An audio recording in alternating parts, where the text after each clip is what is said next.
तो मेनली जो है ना, वो आज हमने उसका थोड़ी सी वो देखनी है कि जो हमारी ऑब्जेक्ट ओरिएंटेड चीजें हैं ना, उसमें हम क्या क्या यूज करते हैं। ठीक है, तो मैंने एक इक्लिप्स अगर यूज करना था उसमें प्रोजेक्ट बना लो। और इस ये जो है ना, ये कॉन्सेप्चुअल ज्यादा है, बजाय ये कि आप इसको कहो कि ये आपका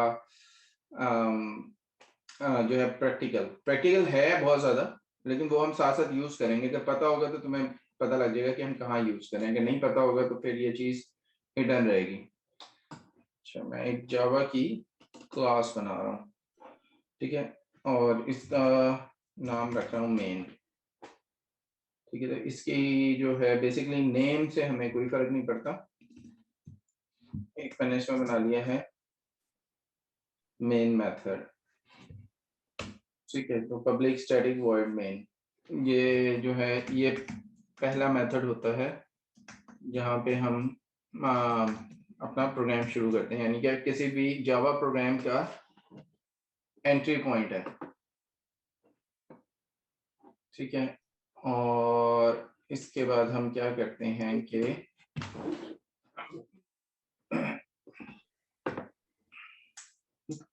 अच्छा, इससे कोई फर्क नहीं पड़ता कि तुम इसके लिए क्या चीज यूज कर रहे हो।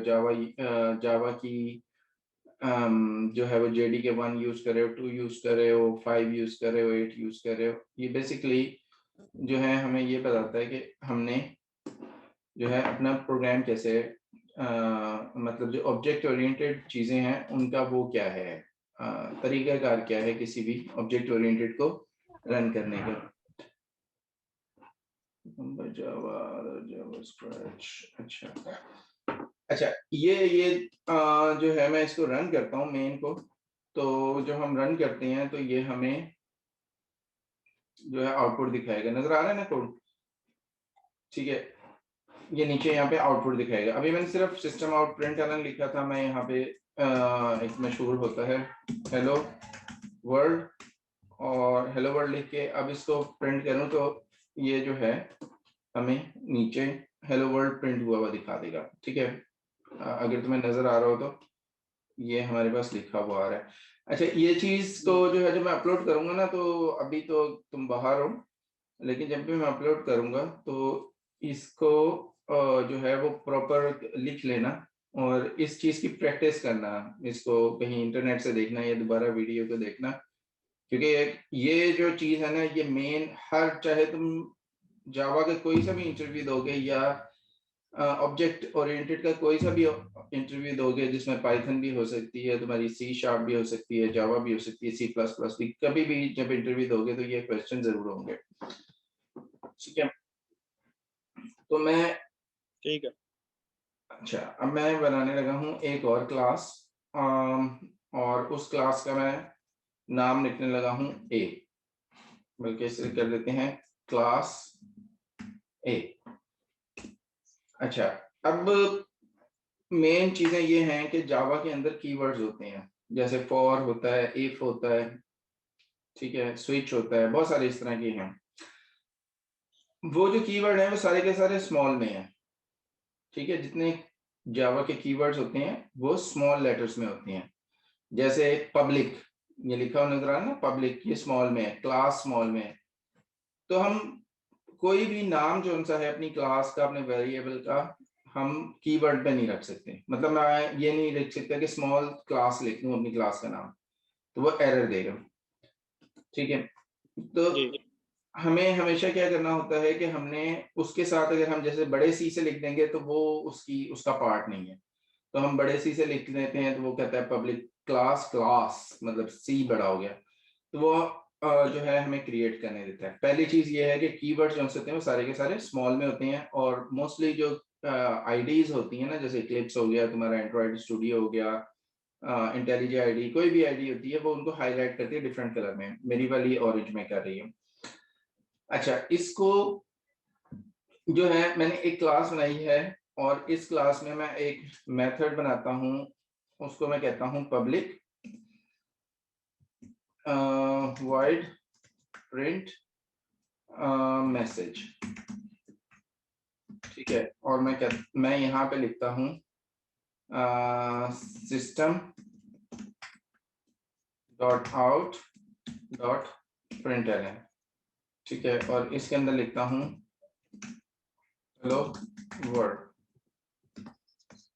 ठीक है। अब ये मैंने यहाँ पे लिखा और यहाँ से मैंने खत्म कर दिया। अब मैं चाहता हूँ एंट्री पॉइंट यही है हमेशा, ये जो मेन क्लास है यही हमेशा हमारा एंट्री पॉइंट होगा, ठीक है। तो मैं ये चाह रहा हूँ कि मैं इस क्लास को जो है ना वो यहाँ पे यूज करूँ। अच्छा, इसमें सबसे पहले तो ये क्लास को हम कैसे यूज करते हैं, जितनी भी हम क्लासेस बनाते हैं वो क्लासेस अपनी अपनी फाइल में बना रहे हैं हम, ठीक है। मैंने पहली क्लास बनाई थी मेन, तो यहाँ पे अगर देखो जहाँ मैंने हाईलाइट किया है तो ये मेन है और इसके अंदर जो है ये मेन क्लास लिखी हुई है। इसी तरह ये है, इसके अंदर क्लास ए लिखी हुई है, ये इसकी फाइल है। तो दो बेसिकली जावा की फाइल्स बनी है जिसके अंदर वो जो है क्लासेस मौजूद हैं। जब भी हम किसी एक फाइल के अंदर क्लास बनाते हैं तो उस क्लास को हम पब्लिक डिक्लेयर करते हैं, ठीक है। अगर मैं इसको खत्म कर दूं तो कोई फर्क नहीं पड़ेगा, ये सही है, ठीक है। अब ये मैं अगले उसमें बताऊंगा कि पब्लिक वगैरह क्लास के साथ कैसे होता है, लेकिन सबसे पहले हम ये देखते हैं कि यहाँ पे किस तरह होता है। अब ये वाला मेथड है प्रिंट मैसेज, ठीक है। मैं क्या करता हूँ, मैं कहता हूँ मैंने यहाँ पे प्रिंट मैसेज करना है, तो इसके लिए मुझे क्या करना होगा कि class A dot print message ये करता हूँ तो एरर आ रहा है, रेड लाइन आ रही है ना उसके नीचे, तो वो कह रहे हैं कि एरर है। जो एरर आपको आईडी दिखा रही होती है या जो आपकी इसकी वजह से कंपाइल नहीं हो सकते उनको कहते हैं कंपाइल टाइम एरर। अब ये वाला जो एरर है ये कंपाइल टाइम एरर है। अगर मैं इसको रन करने की कोशिश करूंगा ना तो ये कंपाइल ही नहीं होगा, उससे पहले ही एरर दे देगा।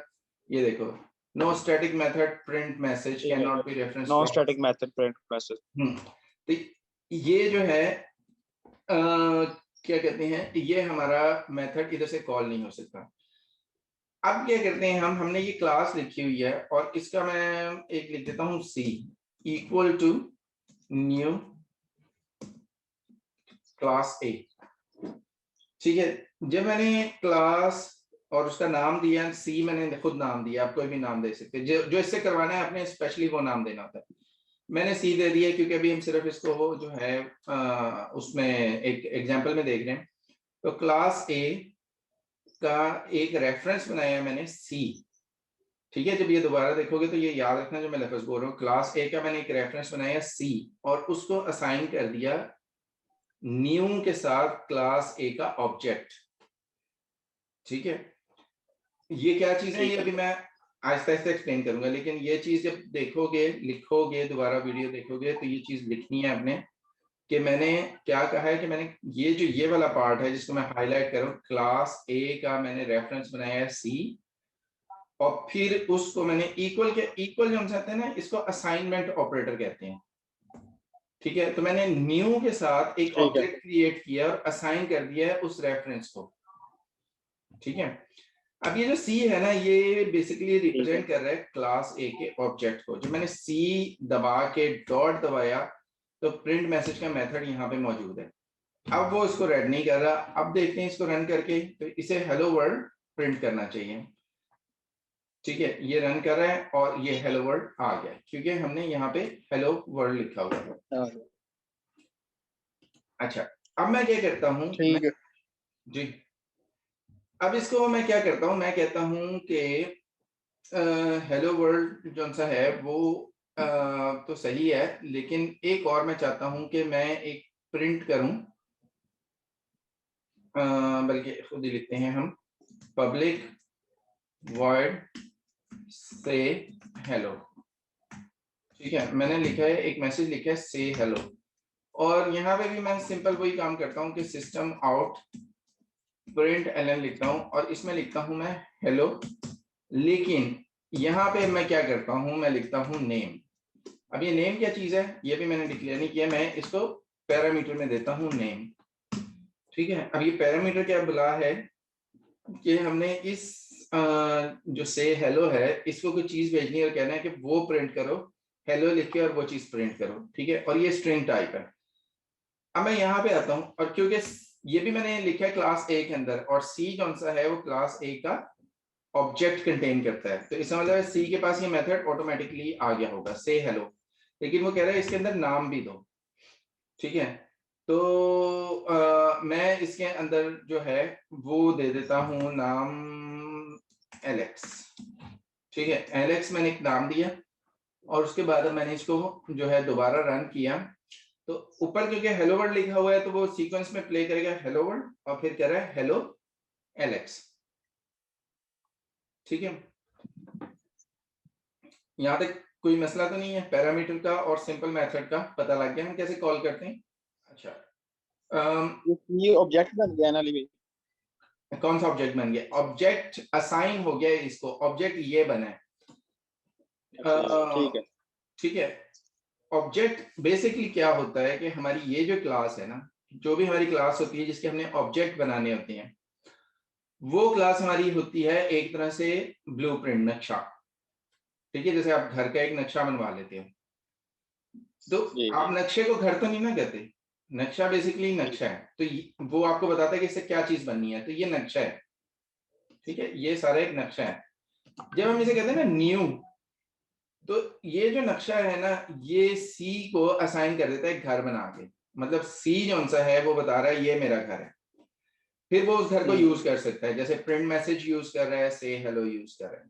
ठीक है, तो इस अब इस क्लास में हम जो भी चेंज करेंगे वो यहाँ पे चेंज हो जाएगा, लेकिन इसका मतलब ये नहीं है कि ये जो है सी, इसको मैं थोड़ा सा चेंज करने लगा, मैं इसको कर देता हूँ C1 और इनको भी C1 और C1 कर देता हूँ। ठीक है, और अब मैं क्या करता हूं कि मैंने एक C2 भी बनाई। ठीक हो गया, अब C2 बनाने के बाद मैंने क्या किया कि ये जो है C2 को और इसको मैंने क्या किया कि इनको मैंने यहाँ पे मूव कर लिया। ठीक है, और ये मैं C2 को कॉल कर रहा हूँ, और इसमें जो इम्पोर्टेंट चीज है वो ये है कि मैं यहाँ पे एलेक्स नहीं लिख रहा, यहाँ पे मैं लिख रहा हूँ बेन। ठीक है, तो एक ए से हो गया, एक बी से हो गया। अब ये दोनों जो C1 है ये अपना अपनी एक ऑब्जेक्ट को रिप्रेजेंट कर रहा है, क्योंकि यहाँ पे हमने इसको सेपरेट असाइन किया, और ये अपने को कर रहा है C2। इसको अगर मैं रन करूं तो ठीक एक है। में हेलो वर्ल्ड लिखा आएगा, फिर एलेक्स लिखा आएगा, फिर हेलो वर्ल्ड लिखा आएगा, और फिर बेन लिखा आएगा। ठीक है, अच्छा, यहाँ थोड़ा सा आगे जाते हैं। ये तो थे हमारे दोनों मेथड बने। जब भी हम किसी क्लास के अंदर कोई फंक्शन लिखते हैं उसको हम मेथड कहते हैं। ठीक है, ऑब्जेक्ट ओरिएंटेड। अब मैंने इसके अंदर क्या किया, मैंने एक और लिखा पब्लिक और इंट आई। ठीक है, अब मैंने आई लिखा और मैंने यहाँ पे एक और मेथड बना दिया और उसको मैंने लिख दिया पब्लिक वॉइड प्रिंट आई।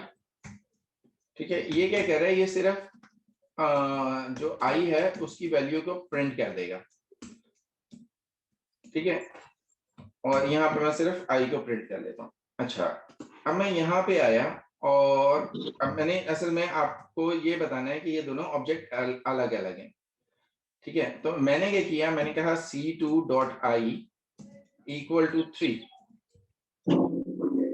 ठीक है, और यहाँ पे मैंने कहा C1.i इक्वल टू 4।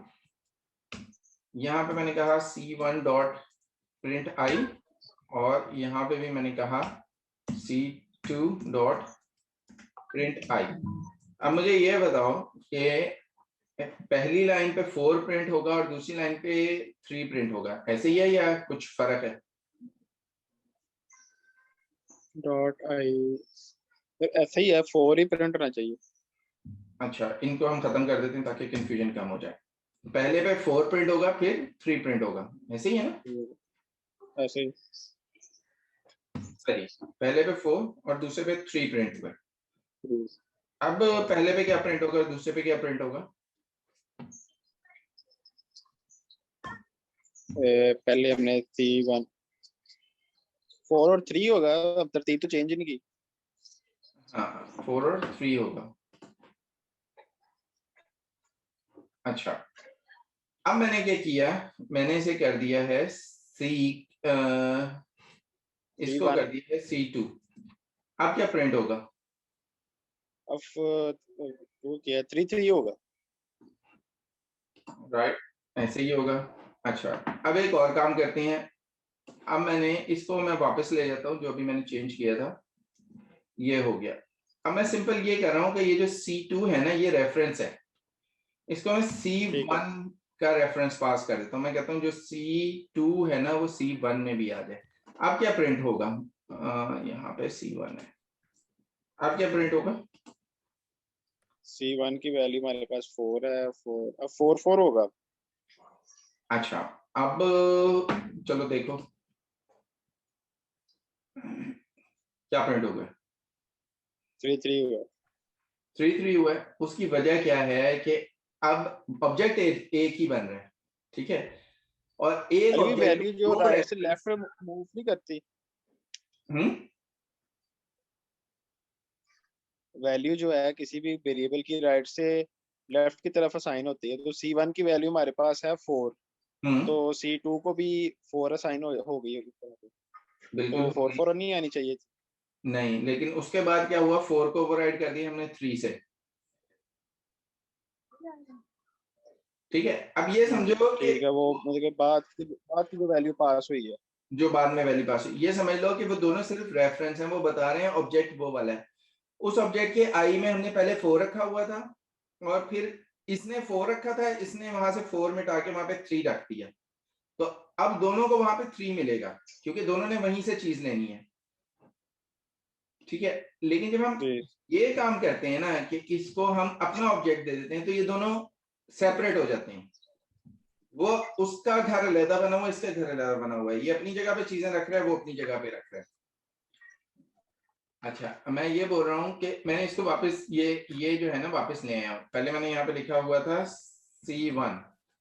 तो C1 का मतलब है जी। कि आपके दो बंदे हैं जो एक ही घर को कह रहे हैं कि मेरा है। एक का नाम है C1, एक का नाम है C2, और एक ही घर को कह रहे हैं। अगर उस घर में आपने एक गाड़ी खड़ी की थी, और वो गाड़ी जो है वहां से C1 ने खड़ी की थी, C2 आया, उसने वो गाड़ी वहां से हटाई, वहां मोटरसाइकिल खड़ी कर दी, तो C1 को वहां पे क्या मिलेगा, गाड़ी की मोटरसाइकिल? मोटरसाइकिल ही मिलेगी क्योंकि बाद वाली वैल्यू मोटरसाइकिल। हाँ, तो वो बाद वाली वैल्यू मिलेगी। लेकिन अगर दोनों अपनी जगह पे सेपरेट हो, सी का अपना घर हो और जो है C2 का अपना घर हो, C1 का अपना घर हो, अब जो है C1 अपने घर में जो मर्जी खड़ा करके क्या C2 अपने घर में खड़ी कर ले, तो दोनों को अपनी अपनी चीजें ही मिलेंगी। अपनी अपनी मिलेगी। ठीक है। ठीक है, तो जब भी हम न्यू करते हैं ना, तो वो उसके लिए नया ऑब्जेक्ट क्रिएट करके उसको दे देता है, उस मालिक को। अब ये जो हमारे मालिक है ना ऑब्जेक्ट्स के, उनका नाम है C1 और C2। ठीक है। ठीक है। अच्छा, ये हमें थोड़ा सा समझ आ गया कि ये किस तरह से एक्सेस होती हैं, कि हम जो हैं जब वैल्यूज डिफरेंट होती हैं तो वो हमारे पास डिफरेंट उसमें आती हैं। अब इसको मैं एक स्टेप और आगे लेके जाता हूँ। मैं क्या करता हूँ कि मैं कहता हूँ कि ये ये जो पब्लिक लिखा हुआ है ना, इनको बोलते हैं हम एक्सेस मॉडिफायर। ठीक है, ये हमें बताते हैं कि किसी चीज को एक्सेस कैसे करना है। तो पब्लिक का मतलब होता है इसको कहीं से भी एक्सेस किया जा सकता है। जैसे मैं यहाँ पे C1.I लिख रहा हूँ, तो ये यहाँ पे एक्सेस हो रहा है। अब मैंने इसको प्राइवेट कर दिया। अब मैंने इसको प्राइवेट कर दिया, तो देखो यहाँ पे एरर आ गया। ठीक है, क्योंकि प्राइवेट वो बाहर एक्सेस नहीं हो सकते। अब हमें प्राइवेट को अगर एक्सेस करना है, तो नॉर्मली मैं हर लैंग्वेज में जो है हम इसके लिए एक खास तरीकाकार होता है, उसको कहते हैं गेटर सेटर। तो हम इसके गेटर सेटर बनाएंगे, आई को हम डायरेक्ट एक्सेस नहीं करेंगे। ठीक है, आई को हम अब कैसे एक्सेस, यहाँ पे देखो कोई फर्क नहीं पड़ा इससे, क्योंकि ये अपनी क्लास के अंदर ये एक्सेस हो रहा है, तो कोई एरर नहीं आया। लेकिन जब वो दूसरी जगह पे एक्सेस हो रहा है ना किसी और क्लास में, तो वो कहेगा कि नहीं भाई ये मैं एक्सेस नहीं कर सकता। अब इसको, इसके लिए जो है हम क्या करते हैं, ये दो मेथड हमने सिर्फ इसलिए बनाए थे कि हमें मेथड्स का पता लग जाए। इनको मैं खत्म करता हूँ। पब्लिक वॉइड सेट आई और इंट आई लिख देता हूँ, और मैं करता हूँ कि दिस डॉट आई। जब मैं दिस लिखता हूँ, दिस का मतलब होता है ये वाला। ठीक है, अभी मैंने आपको ये बताया है ये वाला, और जब मैं बगैर उसके लिखता हूं तो इसका मतलब होता है ये जो यहाँ पे आते हैं इसको कहते हैं पैरामीटर्स। ठीक है, जी अभी सर। थोड़ी देर पहले भी हमने देखा था। जो ये जी सर। वाले होते हैं जो क्लास के अंदर लिखे थे, ये किसके अंदर लिखा हुआ है? मेथड की मेथड। पैरामीटर्स के अंदर, इसलिए इसको कहते हैं पैरामीटर। जो क्लास के अंदर लिखा होता है डायरेक्ट, उसको कहते हैं इंस्टेंस वेरिएबल। ये जो आई है ये इंस्टेंस वेरिएबल है। तो इंस्टेंस वेरिएबल को अगर उसी क्लास में यूज करना हो तो हम दिस से करते हैं। मतलब जिस क्लास में जी इंस्टेंस वेरिएबल है उसको यूज करना है तो हम दिस से करते हैं। दिस का मतलब होता है दिस क्लास जिसमें आप हो। जी इसमें मैं एक काम और करता हूं, मैं इंट जे बनाता हूं और उसको मैं 3 लिख देता हूं। तो ये वाला जो जे है इसको हम बोलते हैं लोकल वेरिएबल। ठीक है, तो मैंने आपको जी 3 वेरिएबल बताए। इंस्टेंस वेरिएबल जो क्लास के अंदर लिखा जाता है, जी सर। पैरामीटर का वेरिएबल जो मेथड के अंदर ही मेथड के। कोई दूसरा पास करता है, और एक मेथड के अंदर वेरिएबल आप बना सकते हो जिसको कोई नहीं एक्सेस कर सकता बाहर वाला, वो मेथड का अपने ऑपरेशंस के लिए होता है, उसको कहते हैं लोकल वेरिएबल। जी सर। तो जो एक्सेस बाहर से हो सकती है वो सिर्फ और सिर्फ इंस्टेंस वेरिएबल की हो सकती है, उसको हमने रोकना होता है कि बाय मिस्टेक जी आप गलती से उसमें कोई चीज ऐसी ना डाल दो जिससे वो खराब हो जाए। अच्छा, अब मैंने ये सेटर डाल दिया। सेट के बाद हमने क्या करना होता है कि हमने इसको गेट करने का भी डालना होता है, पब्लिक वॉइड। ठीक है, गेट आई, और अब मैंने कहा कि रिटर्न, और ये वाइड लिख दिया था इसलिए उसने ये किया इंट। ये होती है रिटर्न टाइप। जी ठीक सर। है, इसने क्या रिटर्न करना है, और यहाँ पे मैंने आई लिखा। तो अब आप देखो अब ये क्या कर रहा है कि ये आई को वहां वापस कर रहा है, लेकिन स्टिल एरर है यहाँ पे। तो हम क्या करते जी हैं कि सर। ये जो हम इक्वल से असाइन कर रहे होते हैं ना, इसको हम सेट आई कर देते हैं। और सेट आई में मैंने कहा जी के 4, क्योंकि 4 था यहाँ पे, और गेट आई में मैंने कहा, सॉरी 3। सेट आई में, सॉरी सेट आई में मैंने कहा 3। जब सेट कर रहे हैं तो इसका मतलब है हम वैल्यू सेट कर रहे हैं। जी सर। अच्छा, क्योंकि गेट की जरूरत ही नहीं है तो यहाँ पे क्या होगा, अब दोबारा से वही वैल्यूज प्रिंट हो जाएंगी, कोई फर्क नहीं पड़ेगा 4 और 3। जी ठीक है, क्योंकि हमने क्या जी किया है, इसको डायरेक्ट एक्सेस नहीं कर रहे हैं, हम इसको मेथड के थ्रू एक्सेस कर रहे हैं। अच्छा, जी अब ये बेवकूफी सी लगती है कि चीज को डायरेक्ट एक्सेस कर सकते हैं तो हम ये इजाफी लाइनें लिख के क्यों करते हैं। उसकी वजह ये होती है कि हर जगह पे आपको एज इट इज नहीं एक्सेस करना होता। फर्स्ट करो आपने बहुत बड़ा एक प्रोग्राम लिखा है, हर जगह पे आपने पब्लिक आई लिखा होता है, यूज कर रहे थे, सडनली आपको पता लगा यार आई जो सा है ना, उसकी जो वैल्यू है ना वो 2 से मल्टीप्लाई होके वापस जानी चाहिए। तो अब आपको हर जगह पे जाके 2 से मल्टीप्लाई करना पड़ेगा। लेकिन अगर यहाँ पे आपने कुछ किया हुआ है, ये तो एक रीजन मैं आपको दे रहा हूँ, बहुत सारी इसकी रीजन है, वो भी आपको मैं बताता हूँ। तो आप क्या करोगे, जब जी इसको रिटर्न कर रहे हो तो इसे मल्टीप्लाइंग बाई 2 कर दो। ठीक है, अब क्या होगा कि जो भी हमने सेट किया है तो अब क्या आ जाएगा, 8 और 6 इसका जो है वो गेटर में आ जाएगा। सॉरी, मैंने क्या किया है कि मैंने गेट में लिखा, गेट को हम यूज नहीं कर रहे, हम इसको यूज करें। तो सेट। इसको मैं क्या करता हूँ, जब सेट कर रहा हूँ तो मैं इसको मल्टीप्लाइंग बाय 2 करके लिख देता हूँ। ठीक है, तो अब आ जाएगा 8 और 6, क्योंकि जब वैल्यू सेट हो रही है तो वो यहाँ पे आती है और यहाँ पे आके असाइन हो जाती है। पहले ऑब्जेक्ट को असाइन होती है और फिर दूसरे ऑब्जेक्ट को असाइन होती है। जी सर। अच्छा, जब हम ये जो सी चीजें होती है ना, ये होती हैं ऑपरेशंस। जो मेथड्स होते हैं वो क्या होती हैं, ऑपरेशंस होते हैं। मतलब हम ऑपरेशन। ऑपरेट कर रहे हैं ना, जी इस चीज के ऊपर हम ऑपरेट कर रहे हैं, ये बहुत सबसे इंपॉर्टेंट होती है ये वाली चीज, इसको कहते हैं डाटा। ठीक है, जी आपका अगर डाटा गलत हो गया तो ऑपरेशन, या ऑपरेशन गलत हो गया तो डाटा खराब हो जाएगा। अगर डाटा खराब हो गया तो ऑपरेशन गलत होंगे। ठीक है, मतलब आप 2 जी का टेबल लिखना चाह रहे हो लेकिन आप दे उसमें उसमें किसी तरह से 3 आ रहा है, तो आपके ऑपरेशन जितना मर्जी कर लो 2 का टेबल नहीं लिख सकते।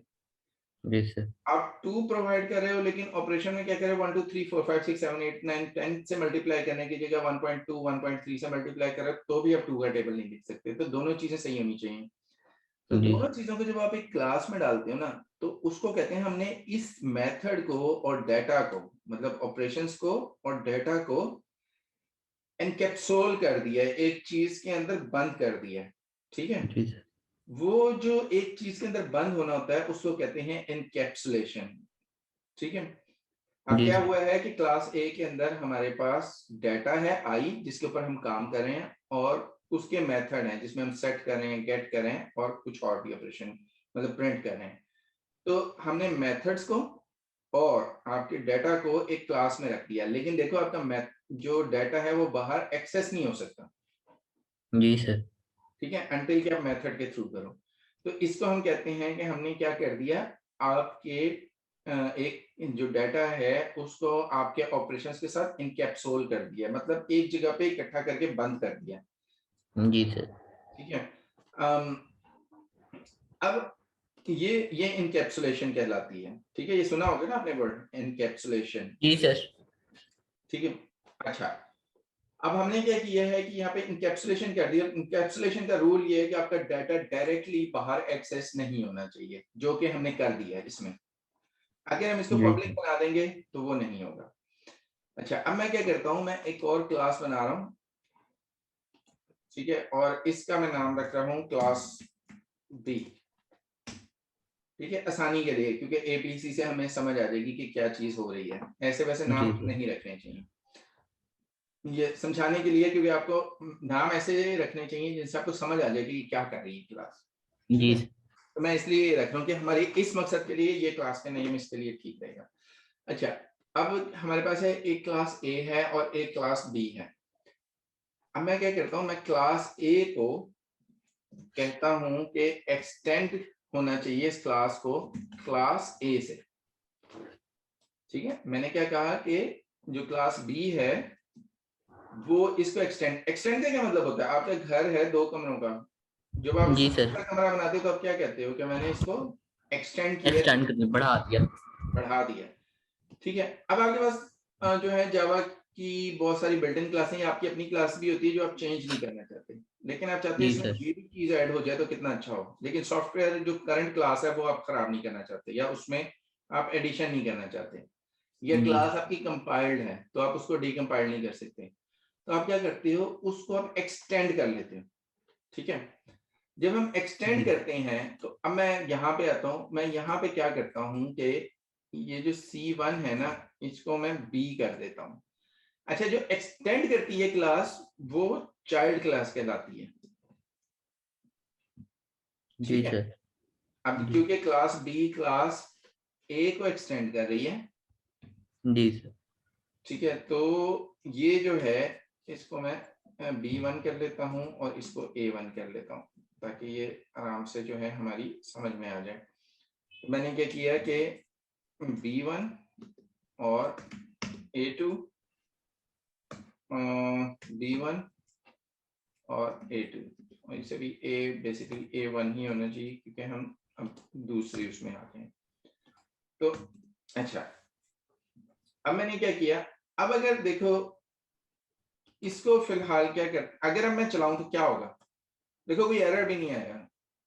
ठीक है, जी सर। एरर क्यों नहीं आया, क्योंकि ये जो क्लास है ना इसके अंदर ये क्लास शामिल हो गई है। जी सर। अच्छा, कैसे शामिल हो गई है, अब अगर इससे मैं चलाता हूं तो इसको 8 और 6 दोबारा देना चाहिए, जो कि दे रहा है। ठीक है, हालांकि हमने तो इसमें तो कुछ भी नहीं लिखा हुआ। जी सर। मैं इसको खत्म करता हूँ, ए को यहाँ से भी खत्म करता हूँ और यहाँ से भी खत्म करता हूँ। ठीक है, अब खाली बी लिखा हुआ है और बी में तो कुछ भी नहीं है। तो जब मैं जी इसको सर। चलाता हूँ तो ये हमें रिजल्ट देती है 8। 8।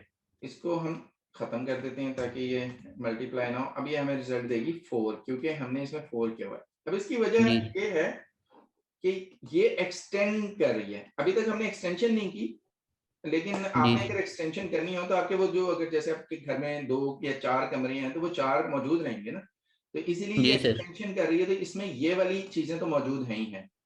जी अब सर। हमने इसमें एक्सटेंशन करनी है, इसमें क्या एक्सटेंशन करनी है, मैं कहता हूँ पब्लिक वाइड एक्सटेंशन मेथड। ठीक है, ये सिर्फ समझाने के लिए मैं लिख रहा हूँ कि ये एक्सटेंशन मेथड है, और ये सिस्टम ऑफ प्रिंटलन करके लिख देता हूँ I am in class B। ठीक है, अच्छा अब क्या हुआ कि मैंने ये दोबारा से वापस कर दिए।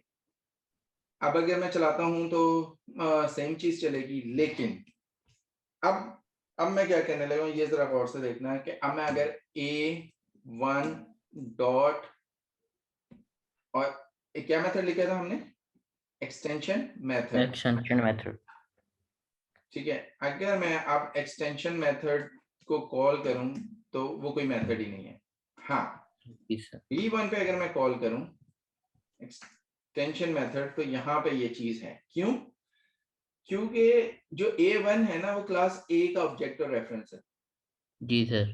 तो उसका उसे तो पता ही नहीं क्लास B में क्या है। जी सर। लेकिन जो B का ऑब्जेक्ट है ये वाला B1, जी इसको पता है। अब अगर इसे मैं चलाता हूं तो हमारे पास 4 3 और I am in class B, तो ये हमने B का मेथड किया। जी ठीक है, तो जी एक्सटेंशन जो सी है वो क्या कर रही है कि जो क्लास A है उसके सारे मेथड्स को इनहेरिट कर रही है यहाँ पे। ठीक है, जी सर।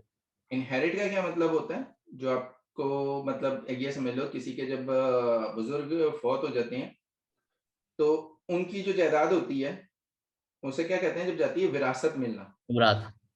तो इनहेरिटेंस बेसिकली विरासत होती है। तो ये क्या है कि जी सर। क्लास ए जो है उसकी जो विरासत है ना वो इसे मिल गई है। वो विरासत क्या थी, ये सारी चीजें। जी जी सर। ठीक है, और अगर मैं इसके आगे प्लस आई लिखूं, अब मसला बन गया। आई इसमें तो है लेकिन यहाँ पे नहीं है। अब वो जी कह रहा है सर। कि ये आई नहीं एक्सेस हो सकता। तो ये जो आई है अगर मैं इसे पब्लिक कर दूं तो हम जो एनकैप्सुलेशन का रूल तोड़ देते हैं। अगर पब्लिक ना करूं तो वो यहाँ पे एक्सेसिबल नहीं होता। तो अब क्या करें? तो हम क्या कर सकते हैं, हम लिखते हैं सुपर। सुपर का मतलब होता है पेरेंट, फादर, जी मतलब sir. Class A dot get I. समझ लगी? जी यस सर। सुपर का मतलब है क्लास ए जी और सर। डॉट गेट आई।